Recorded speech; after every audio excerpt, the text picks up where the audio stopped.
At kung si Lord nagsakripisyo ng kanyang buong buhay na bankrupt ang heaven para sa'yo, para makuha ka niya, ganun din naman dapat tayo. Tayo ngayon ang nakatagpo ng kayamanang yan, kaya ba nating iwan ang lahat para sa Kanya?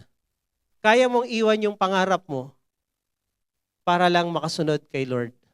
Kaya nyo bang iwanan ang lahat, sumunod lang kay Jesus? Akala ko church lang. May ganun pala, may ganun. Sino yung kayang gawin ito? Kung kinaya ni Lord na ibigay ang lahat para sa'yo, sinurrender niya lahat para makuha ka, ikaw kaya mo?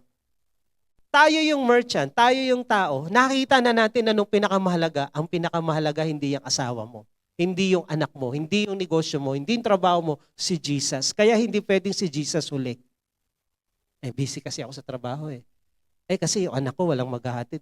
Teka lang. Iniwan ni Jesus ang langit at lahat para sa iyo. Bakit hindi mo kayang iwanan ang lahat para sa Kanya?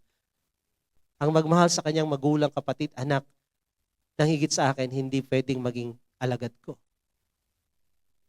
Ganon ang requirements. Kaya sabi dito sa Mark 12, you shall love the Lord your God with some of your heart, half of your soul.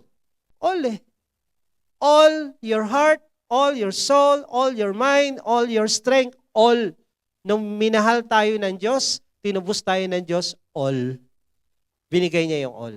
So, ang requirements ni Lord sa atin, all.